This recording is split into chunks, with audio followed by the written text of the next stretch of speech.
The broadcast is now starting. All attendees are in listen-only mode. Good morning to you all. I'm Sri Kumar Vital from the Marketing Officer from the Embassy of India in Berlin. On behalf of our embassy, I convey a warm welcome to all of you and the expert speakers we have today at this webinar, which focuses on the topic of insights and opportunities in Indian wind turbine manufacturing ecosystem. Friends, India produces one of the world's lowest cost turbines of international standard. India has installed 37 gigawatts of so far and must install another 23 gigawatts capacity by March 2022. The government is targeting 140 gigawatts of wind power by 2030, which means that between now and 2030, that is in 10 years, we must install and commission approximately 10.3 gigawatts every year. Although this is a tall target, it is achievable. Wind energy deployment in India has high indigenous component of around 80 to 85%. India already has around 10 gigawatts of wind manufacturing capacity and is exporting wind energy systems, products, and equipment. Indian manufacturing can ramp up quickly with global technology available and simultaneously speed up component manufacturing. Although India's wind turbine makers are to a certain extent under stress these days, compounded by disruptions due to the COVID pandemic, there are still always opportunities in the crisis. Friends, the deeper the crisis, the larger the opportunity can be. Also, the financial stress at certain companies can create a vacuum in the wind supply chain in India, and global turbine makers could fill that space. I leave it here as expert speakers we have today will be dwelling deeper into this topic. Friends, just let me say a few lines about our Make in India Mittelstand program. To convert the intent on part of the German business community into actual investments in India, we from the Embassy of India Berlin had initiated a dedicated and strategic program in 2015 called the Make in India Mittelstand. This program is India's red carpet for the German Mittelstand. The program is run on behalf of our embassy by the EuroAsia Consulting as a knowledge partner, supported by a network of competent partners such as Rodel & Partner and Kaitan & Co. as the tax and legal partners, the Indo-German Chamber of Commerce as a partner chamber, banks such as the Deutsche Bank, KfW DEG, and State Bank of India as financing partners, the Global Innovation and Technology Alliance of CII as a technology partner, and many state governments in India. The program partners offer expert services in the field of investment consulting, tax and legal, financial services and project financing for market entry or expansion, feasibility studies, etc. The program also provides free of cost benefits by way of special workshops, networking, information exchange, etc. Invest India, which is the official government agency for investment promotion, and 9 Indian state governments are also program partners who assist with regulations and permission issues to facilitate investments. Friends, MIM program has entered its 6th year in September this year, achieving 145 onboarded Mittelstand member companies and facilitating a declared investment of euro 1.3 billion. Under this program, our team would be happy to roll out its support to more German Mittelstand companies which are interested to do business in India. Thank you all for your attention, and I hand over the floor to Ketan. Back to you, Ketan. Thank you, Mr. Vital, for the brief introduction. Now we would like to hand it over to Mr. Anup Barapatre. He is a managing consultant at EAC from 2016 and heads the energy practice at EAC Mumbai. Anup has an overall industry experience of 15 years, of which he has spent 12 years in the consulting industry with focus on the energy sector across key emerging markets, including Southeast Asia, Middle East, North Africa, and Asia. Over the period, he has garnered expertise in business advisory domain and played a role of catalyst facilitating informed decision-making process across business planning, divestment, diversification, value chain assessment, and strategic sourcing, among other areas integral to business workings. Anup has supported clients from developed to developing subgroupings of the world economy, including North America, Europe, India, and Middle East. Now I'm just making a presenter to Anup. Anup, you can share your screen and start your presentation.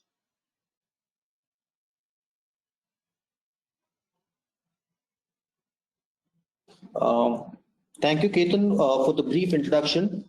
A very good morning and good afternoon to one and all. Firstly, I would like to thank you all for taking the time out to join this webinar. Over the next 10 minutes, I am going to briefly walk you through insights into the wind energy manufacturing ecosystem and the resulting opportunities.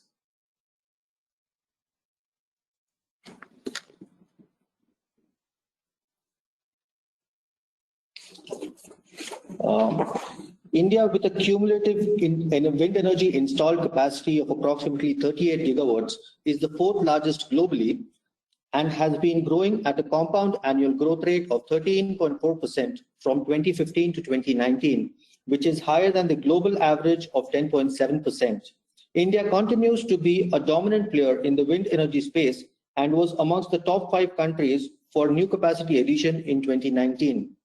Further, India targets an additional wind energy capacity of approximately 100 gigawatts until 2030, which would be approximately 7.5% of the global new additions estimated. Globally, there are approximately 33 wind turbine OEMs, of which 20 are from the Asia Pacific region. Top 10 OEMs had 85% in 2019 new installations, of which 4 are of European origin and 5 Chinese. The Indian market is a mix of European and homegrown Indian and Chinese OEMs. 3 European OEMs with established domestic manufacturing capabilities had a share of 45% in the new 2019 installations, while Enercon is currently in advanced stages of investing in India.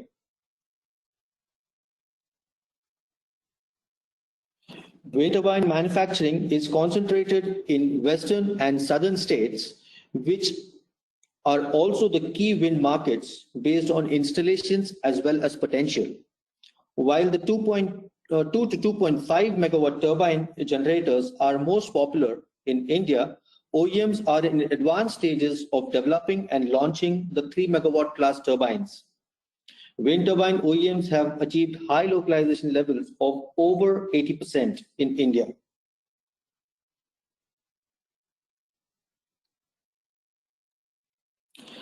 The Indian wind manufacturing value chain is well established, wherein manufacturers of towers, generators, and blades exhibit medium to high competence. Competencies across bearings, forgings, castings, gearbox, and electrical and electronics components are moderate but fast developing. Further, we will deep dive into the individual component levels of how the competence is and what the opportunities typically are in India. Moving on, currently bearing manufacturing capabilities for greater than 2 megawatt wind turbine generators is limited, driven by large MNCs focusing rather on assembly while importing critical subcomponents. However, with a significant manufacturing base available that can be developed for wind turbine applications, India exhibits medium-high opportunities for bearing manufacturers. While we look at the blade manufacturing segment, this is largely dominated by global players with major OEMs having in-house manufacturing capabilities. India is dependent on raw material imports for blades subparts. However, with approximately 20% exports of domestic output, India presents moderate opportunities for blades manufacturing. Moving further, India has limited presence of active manufacturers for heavy forgings, wherein OEMs outsource forgings for local large players or are dependent on imports. With approximately 20% of finished forgings exported, India offers high opportunities for forging suppliers. While we look at it from a castings perspective, there is a presence of integrated local foundries for wind turbine heavy castings like hubs and mainframes is limited, but is high for relatively small castings like housings for generators, gearbox, etc. India also exports approximately 40% of domestically manufactured castings, which includes hubs and mainframe via OEMs. Being amongst the global leading hubs for castings, India exhibits high opportunities for casting companies. Looking further, we look at from a gearbox and generator perspective. I'll talk about the gearbox first. India is home to leading global gearbox manufacturers that are mainly focused on local assembly operations and rely on global supply chain for key subcomponent sourcing. However, few homegrown companies have also penetrated this market, thereby portraying moderate to high opportunities for gearbox manufacturing in India. While we look at from a generator manufacturing perspective, this is well established with presence of major global generator suppliers and few OEMs with in-house generator manufacturing facilities. Import dependence is limited to special generators and critical subcomponents. With established manufacturing base and significant localization potential, India presents high opportunity for generator manufacturing.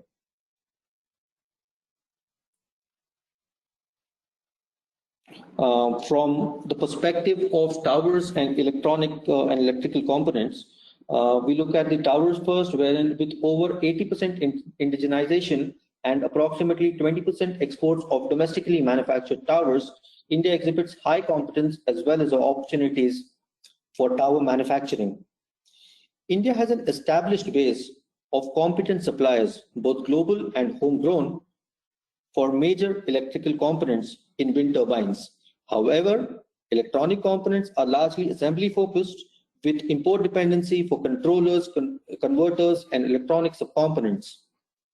With the Indian government's continued impetus to boost electronics manufacturing landscape and establish India at a global level, most recently via the production-linked incentives scheme for large-scale electronics manufacturing, will drive opportunities in this segment. And to conclude, with an additional approximately 100 gigawatt of new wind energy capacity, including 30 gigawatt of offshore installations until 2030, which in effect would mean approximately 10 gigawatt per year for the next 10 years, OEMs focus on developing higher wind capacity, wind turbine generation capacities, and export potentially, especially within Asia and Africa. India exhibits huge opportunities across wind turbine component and subcomponent manufacturing, as well as research and development activities. Last but not the least, a brief introduction of EAC, Euro-Asia Consulting. EAC is a management consulting firm headquartered in Munich with branches in Shanghai, Moscow, and Mumbai, India. EAC has over 25 years of operating experience with service offerings including strategy topics, M&A support, and also implementation support topics under the operational excellence portfolio. EAC's consulting focus is on 8 strategic industry segments, including the energy segment. With this, I would like to thank you once again for your participation and patient listening. I will be available for questions, if any, during the Q&A session, or alternately, feel free to write to me on the coordinates mentioned here. Over to you, Ketan. Thank you once again. Thank you, Anup, for briefly summarizing the status of Indian wind turbine manufacturing and wind industry, and also summarizing the opportunities at the end. We will definitely come to you again in the Q&A session. Now, I'd like to hand it over to Ms. Kanika Verma from Invest India. She is an associate at Invest India, the National Investment Promotion and Facilitation Agency promoted by the Government of India. Invest India is also the execution agency for Government of India, Startup India, and Project Monitoring Group initiatives. Kanika Verma completed her bachelor degree in economics from Delhi University and her master's in economics from TERI School of Advanced Studies with specialization in environment and resource economics. She has an avid interest in clean energy and sustainable development. She has worked extensively in fields of trade, feminist economics, environmental and ecological economics, policy analysis, and econometric modeling during her academic career. Ms. Verma has completed about a year in Invest India and is currently part of renewable energy team and the research team. Over to you, Ms. Verma. Hi, thanks a lot for that wonderful introduction. Good afternoon, everyone. I'm Kanika Verma, and I'm part of the Renewable Energy and Power team at Invest India. And today I'm going to be presenting the India opportunity and our government policies and reforms for manufacturing in India, specifically focusing on the renewable energy sector. India is a land of vast opportunities. Riding on the back of solid structural reforms and macroeconomic stability, India is a nation which is constantly evolving, developing, and streamlining their regulatory frameworks. Therefore, India's growth story has just begun. Let me start by giving you a quick example.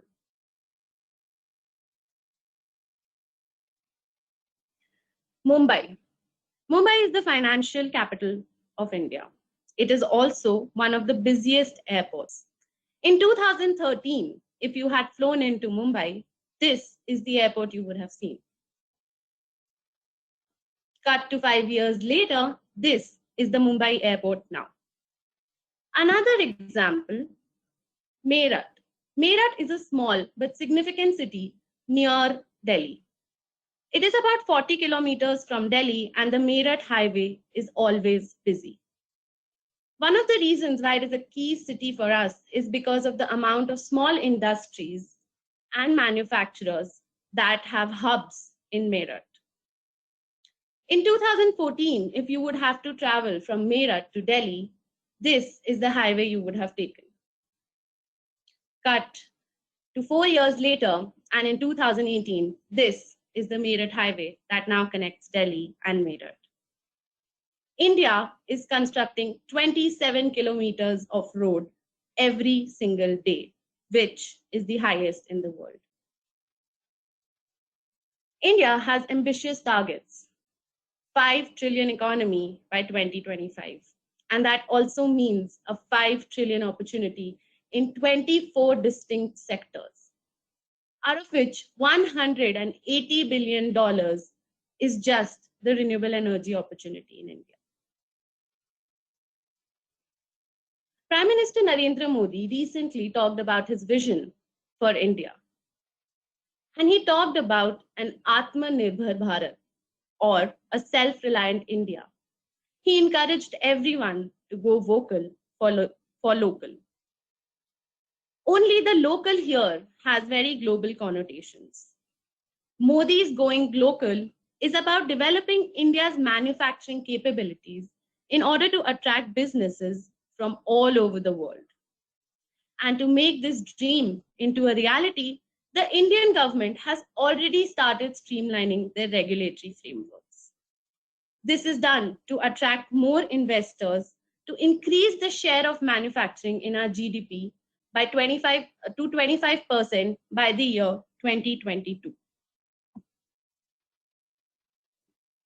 Another key feature about India is the fact that it has a huge population. A huge population also equals a huge consumer market.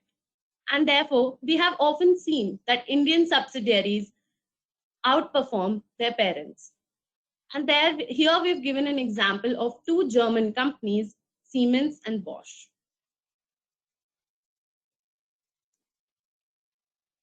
India offers an attractive market and potential for development of renewable energy. In 2015, during the COP21, we led the way by declaring ambitious government commitments to develop a new India, which is powered by green sources of energy. Now, when I say that India offers an attractive market and potential, I would like to break it down into 4 points. The first one, India has one of the largest expansion plans globally. We are talking about ramping 80% from our 2015 levels. we have a target of 450 gigawatts of renewable energy by 2030. A country like India also encounters topography of all kinds, and therefore we have 1,000+ gigawatt potential within the country for renewable energy.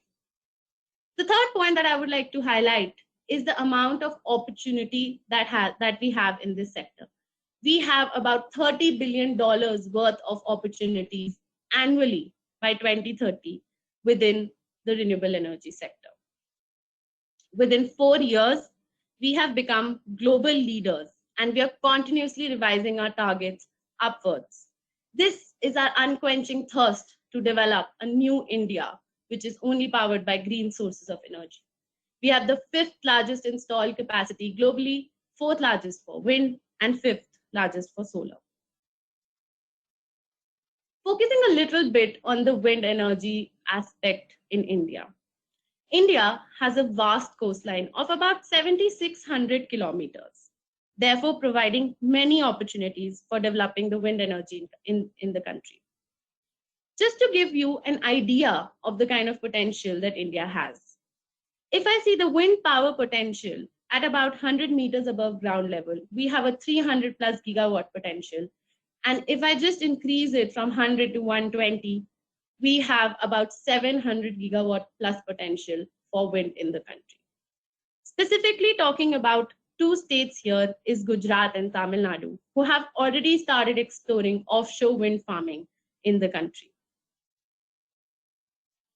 India is trying to build a policy environment which supports the industry and drives demand.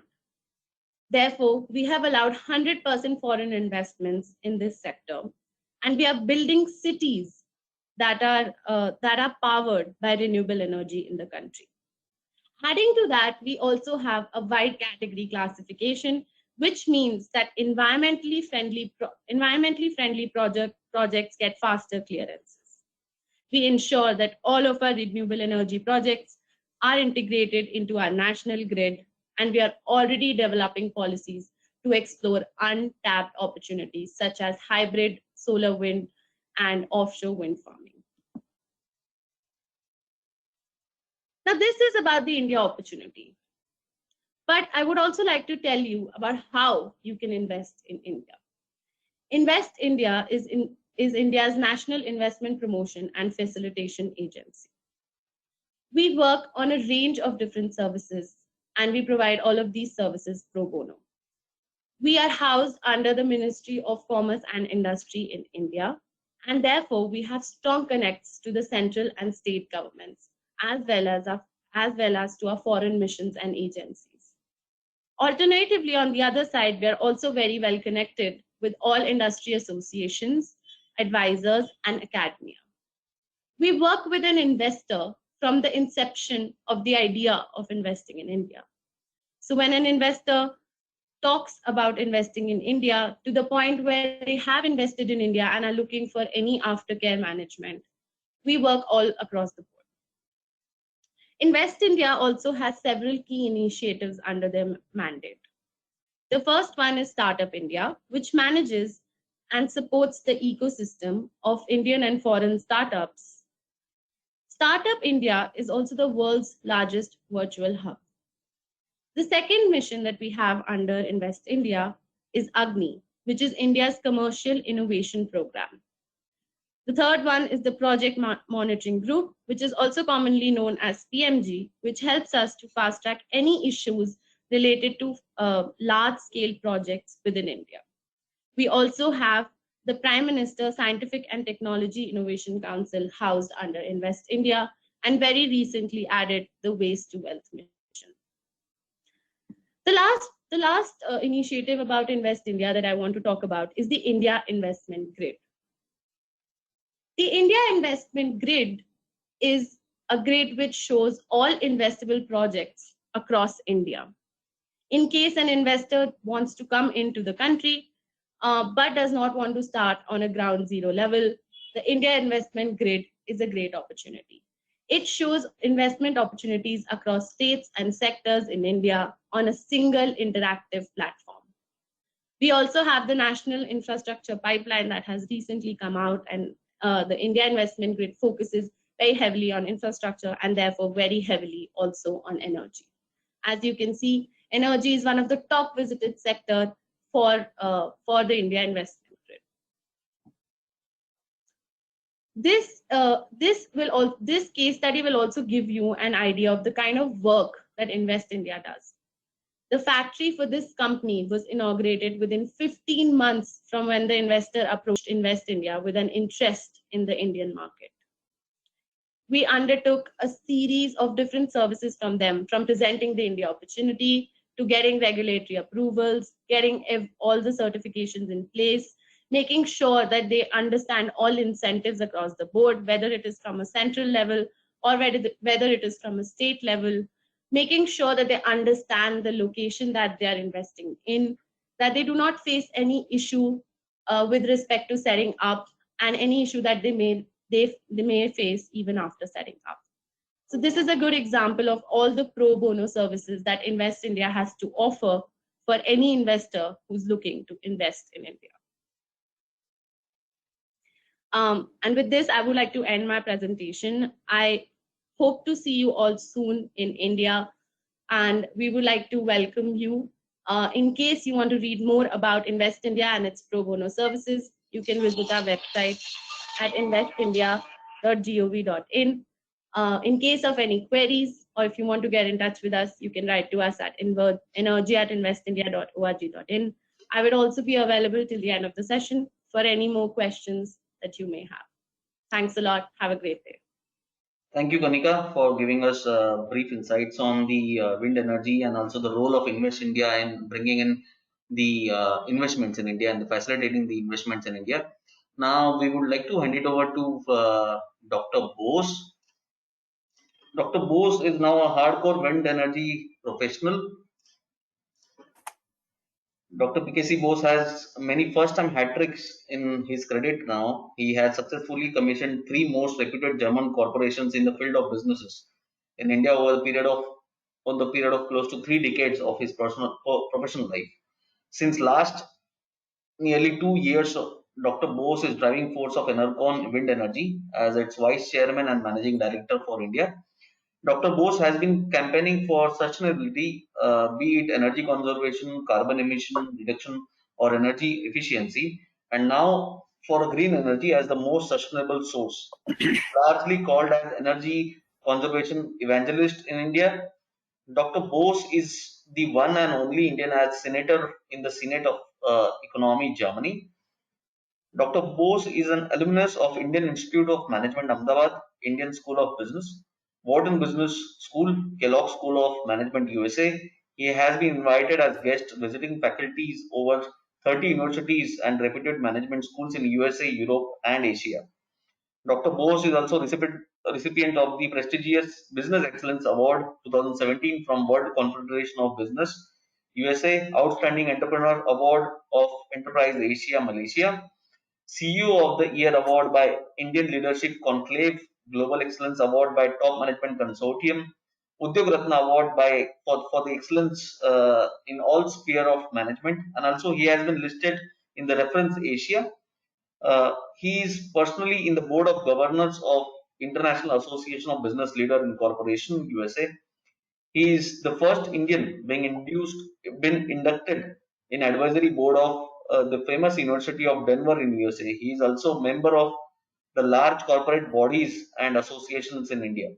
He has published more than 50 high-end technical articles on advanced composites, applications of advanced composites, replacement of steel and metal with composites, sustainability, power transmission, and energy saving, and more than 25 articles on management. So, Dr. Bose, welcome to the webinar, and over to you now. Thank you. Thank you very much. Good morning to all of you, and good afternoon to all of you in this part of the world. My name is Dr. Bose. I am the Vice Chairman and Managing Director of Enercon Wind Energy in India. Just to give you a brief about Enercon, we are one of the first German corporations came to India way back in 1994, and we have been very successful until 2007, and then 2007, we have withdrawn from India. So this is a re-entry of us, or the second entry of us to the Indian market. So we are now a 100% German-owned company establishing our business in India. In 2019, January, we started our operation in India as a subsidiary. So our business interest for the re-entry of India is mainly to focus two areas of interest, which is, one is keeping India as an export hub. That means we produce everything over here and we export to the rest of the world from India. Number two is collaborating and cooperating with the Indian MSME companies or the Mittelstand companies. And we have done a lot of analysis and we are quite successful signing off with our first manufacturing with an Indian MSME company based out of Erode in Tamil Nadu, where our generator plant is coming up. We are bringing the most advanced technology generator, which is really the next generation generator. So due to COVID, we have some delays, but I'm sure that next year, mid of next year, we will start our exporting of generators from India. Our blade plant, again, we have identified a competent company, again a Mittelstand company of India, to partner with.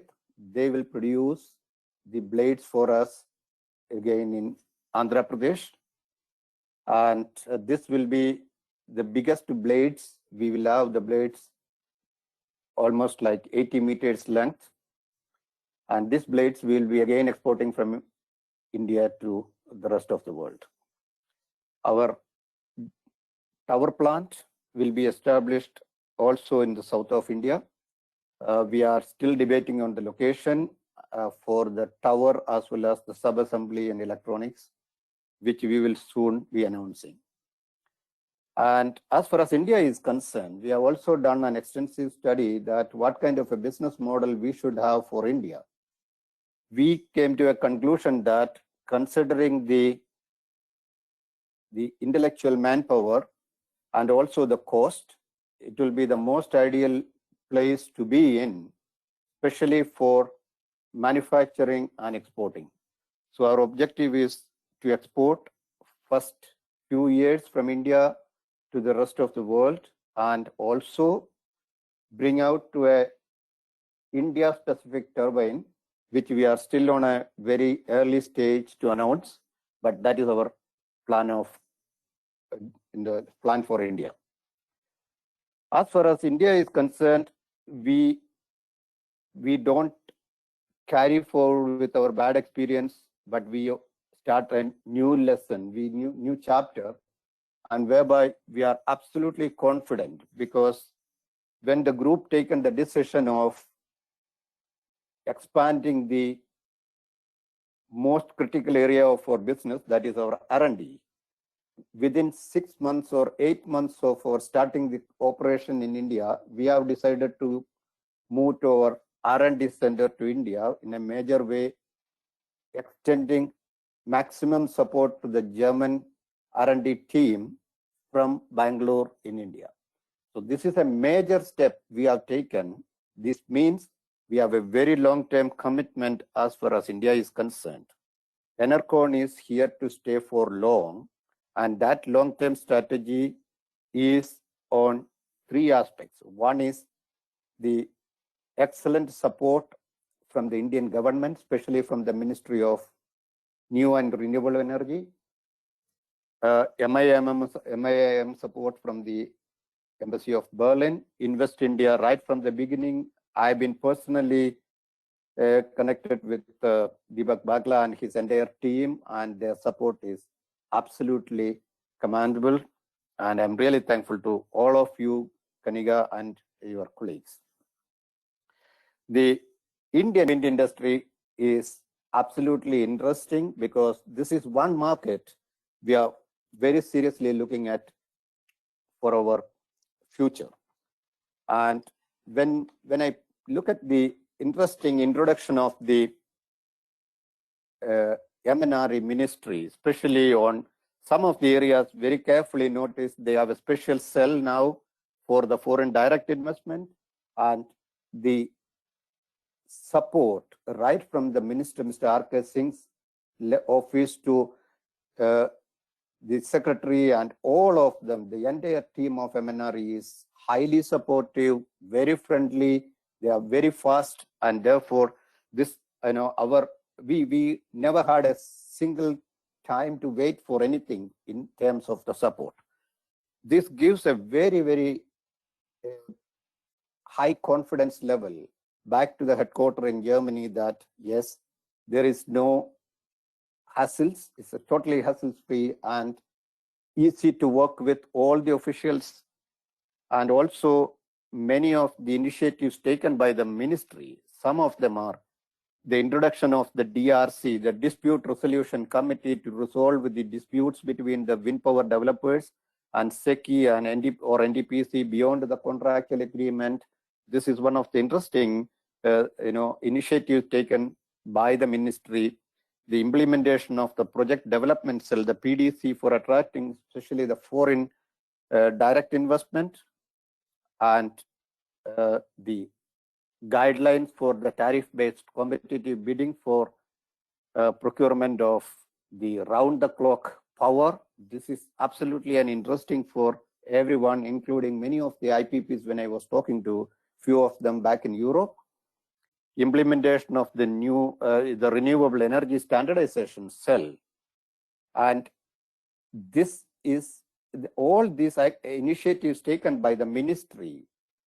The very interesting support factors for this is the international agencies like GWEC, the Global Wind Energy Council, and many of them are coming and supporting India for expanding its footprint on wind energy sector. This is a really motivating factor. We are also, if geographically or logistically, if you see it on a demography basis, we are also looking at various opportunities. Erode was, for example, Erode was relatively very unknown or very quite town. We decided to create more of a industry hub over there. Why? Because when we started our blade plant, the generator plant over there will be many ancillary companies also coming, which could be many of the German Mittelstand companies who have never thought of going to India will build this confidence because Enercon is coming over there. The same thing in the blade plant, many of our suppliers, they also wanted to look at the possibilities of establishing ancillary facilities or their own small subsidiaries. This will help all these underdeveloped places become an industry hub, whereby there will be a lot of employment opportunities. There will be the logistic facilities, and many logistic companies will also come over here in these small towns, because the port which we have chosen, for instance, is Krishnapatnam port in Andhra Pradesh, which can really handle a 80 meters long blade. So definitely there will be logistic companies who could be interested to come to India. They will always build confidence because we are over there. So we are not, Enercon is not only looking at India as only a manufacturing and export hub, but also to develop a lot of small and medium-sized companies to bring them up to a different level of international quality and standards. And also we wanted to create employment opportunities on these small towns and cities. So we would definitely bring the most, because some of you may be knowing that we are the largest gearless technology wind turbine makers. So we will have also a lot of challenges getting the right manpower. So we, Enercon, in fact, Enercon has an Enercon Academy where we train and develop the young talents as trainees, and also connected with the academia. So whereby we will also add values to the Indian wind energy ecosystems, training and developing the young talents, bring them up to a level, providing them the opportunities to work with us or our relative companies. So this means our total commitment to India is on a long-term basis, and we will be introducing, or we will be producing the 3.8 or 4.2 megawatt turbines in India for our export purposes. I wanted to take the opportunity to thank again to the Indian Embassy and all the people I work with in the MAM program, and also to the EAC. They have also extended a lot of support, and Invest India and all the other partners. And so thank you very much. And one more time to see you all sometime, one or the other reason somewhere. And be safe. And if you have any questions, you're more than welcome to connect with me. Thank you very much. Thank you, Dr. Bose, for providing us insights on the Enercon India's activities, and also giving a brief on your experiences in India. Ladies and gentlemen, now we are opening our forum for question and answers. So if you have any question, just click on the raised hand icon you see on your panel, and then I'll unmute you to take your questions. Meanwhile, Dr. Bose, I have also received few questions offline. So the first question is for you, Dr. Bose. How has been your experience with the supplier identification and the capabilities in India? Well, except one or two items, I think we are more or less, we found it very easy to find our quality suppliers, excluding one or two items. So otherwise, we are still on the right track to connect with the right suppliers who are absolutely quality oriented. As I mentioned that even they are the MSME companies, their elevation to meet our requirements and standards, which are absolutely commendable. Great. Okay. Now there is a question coming in with from Mr. Mark Shrift. So, Mr. Mark, I have just unmuted you. Can you just unmute and ask your question?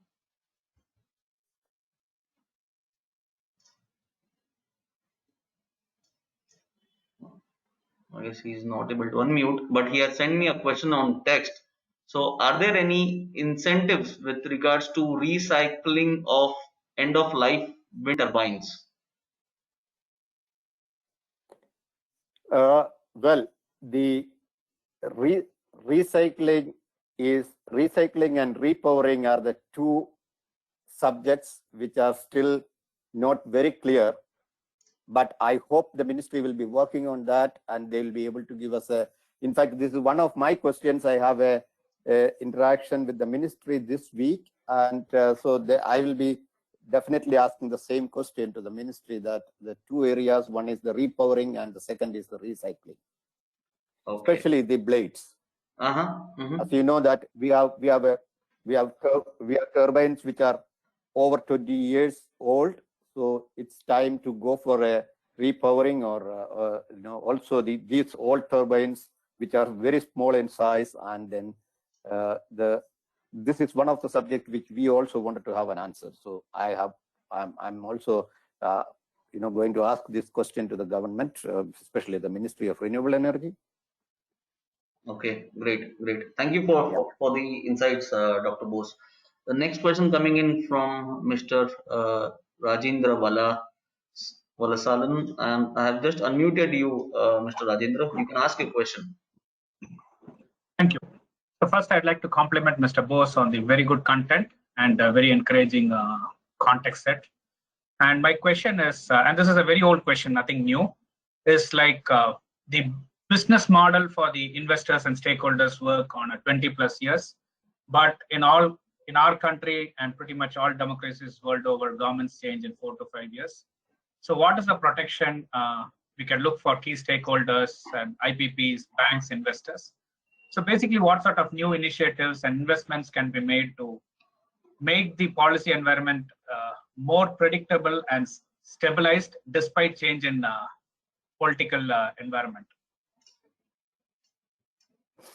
Raji, this is a very difficult question for me to answer alone, but I can only say that if you really look at the bid-in tariff and feed-in tariff, the change has taken place in 2016, but then subsequently everybody realized the importance and now things are changing. So I think even if there is a change in the government or political systems, but the sustainability and for the sustainability, especially the wind energy or the renewable energy platform, they will be always important irrespective of any government, because that is my personal feeling, because India wanted to become one of the major players in this renewable energy sector, especially in the Paris summit,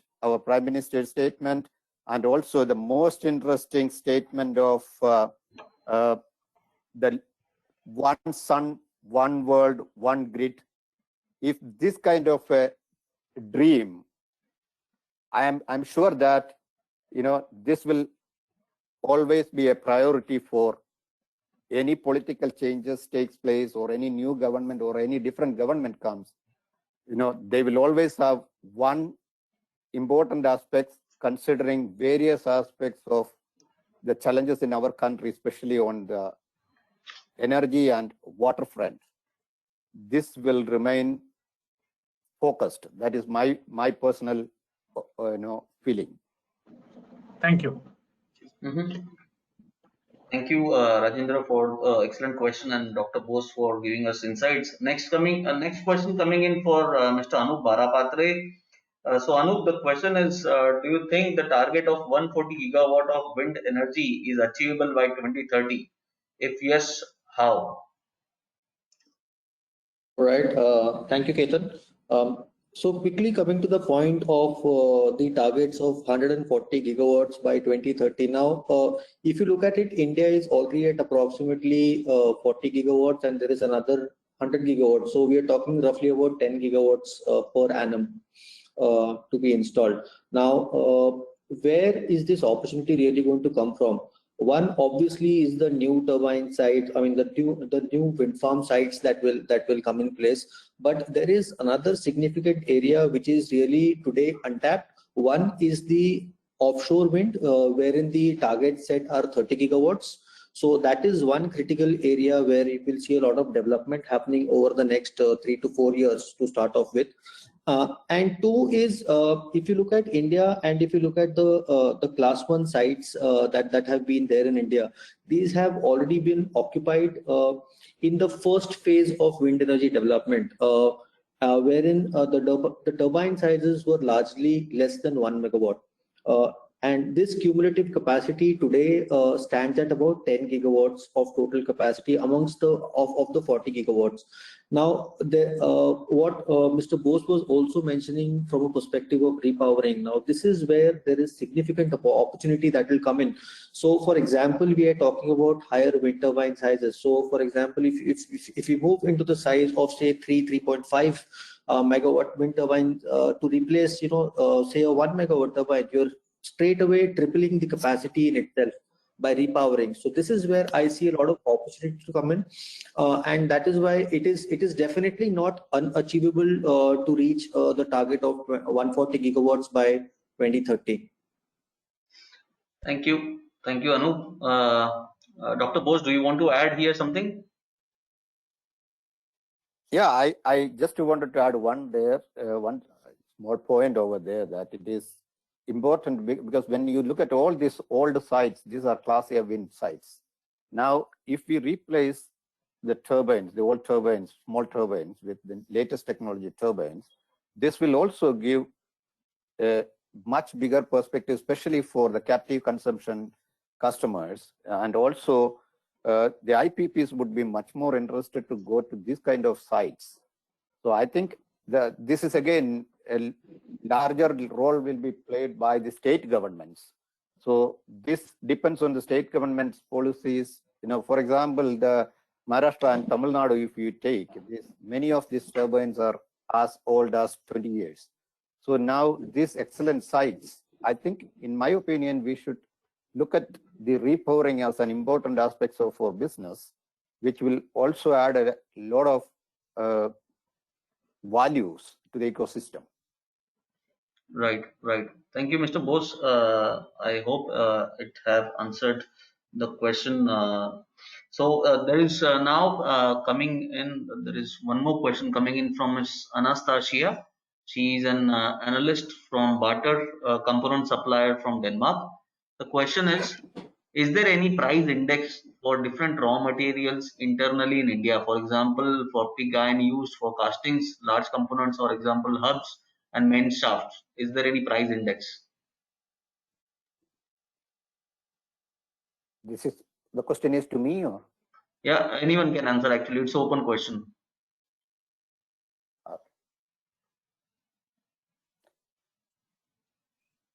To the best of my knowledge, there is no pricing mechanism, for everybody in the same platform. But it depends on the OEMs, how good they are at the negotiation level, or how good they are bringing the right suppliers. This is I don't think there is a common platform. Somebody can come in and say that, okay, for the glass fiber, for example, for the blade or the resin or any of the stuff, I don't think there is a pricing mechanism at the moment prevailing in India. Right, that's right. So I guess now it's a time for the last question, and it's coming from Mr. Norbert. So Norbert, I can unmute you and you can ask your question.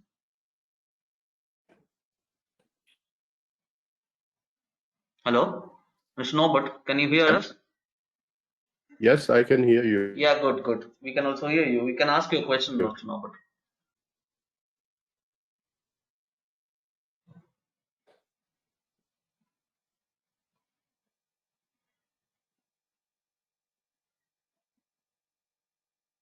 Hello.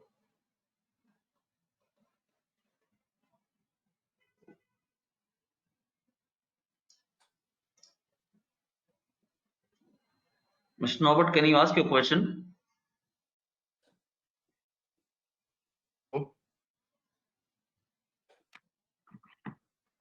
Hello.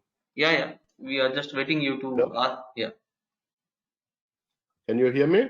Yes, we can hear you. Go ahead. Okay.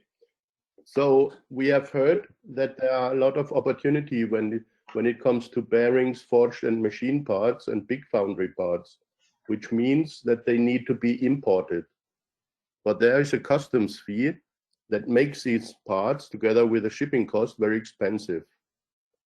Once you would export your product, the customs fee is not applicable if you are an export-oriented unit.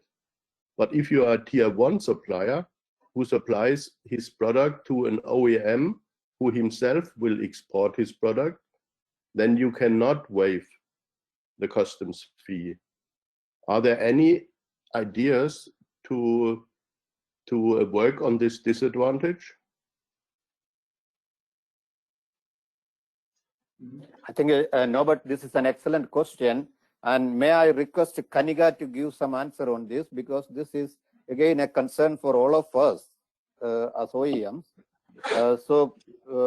Can Invest India give us an answer on this? I'm also with Norbert for this. Yeah, sure. Hi, Mr. Norbert. Thank you for the question.